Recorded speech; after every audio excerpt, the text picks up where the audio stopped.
మహబూబ్ నగర్ జిల్లా Veldanda model school వసతి గృహంలో విద్యార్థినిలు అస్వస్థతకు గురయ్యారు. తీవ్ర కడుపు నొప్పితో 20 మంది విద్యార్థినిలు ఆసుపత్రిలో చేరారు.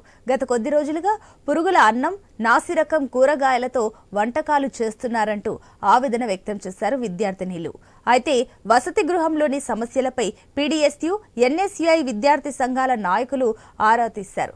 వసతి గృహానికి చేరుకున్న in charge principal Sravanthi, model school vice principal అక్కడికి చేరుకొని భోజనం చేయాలని విద్యార్థులను కోరడంతో వారు ససేమిరా అన్నారు. దీంతో అక్కడి నుంచి ఆమె వెళ్లిపోయారు. వైస్ ప్రిన్సిపల్ రాధాకృష్ణ సొంత డబ్బులతో విద్యార్థినులకు అల్పాహారం చేయించారు.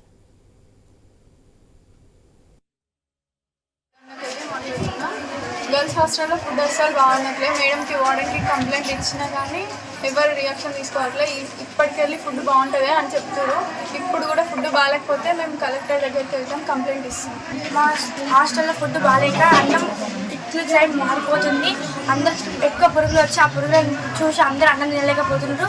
అందరికి స్టమక్ పెయిన్ ఎక్కువ వస్తుంది. అర్ధరాత్రి స్టమక్ పెయిన్ వస్తే హాస్పిటల్ దూరం ఉంది, పోవడానికి కూడా ఇబ్బంది అవుతుంది. ఒక వెహికల్ కావాలి మాకు నర్స్ మేడం కూడా లేదు, టాబ్లెట్స్ కూడా లేవు మాకు. మేము ప్రైవేట్ హాస్పిటల్కి పోతే మా డబ్బులు మా దగ్గర లేవు. మా పేరెంట్స్ వచ్చినప్పుడు ఇవ్వలేకపోతే మేము అడిగి ఒక్క దగ్గర నుంచి ఒక షేర్ చేసుకొని ఇస్తున్నాము. మాకు డబ్బులు ఇవ్వడానికి మాకు మా దగ్గర లేవు. మాకు గవర్నమెంట్ హాస్పిటల్ కూడా దూరం ఉంది. మాకు ఒక వెహికల్ కావాలి, ఒక నర్స్ మేడం కావాలి. మాకు ఫుడ్ మంచిగా ఉండాలి.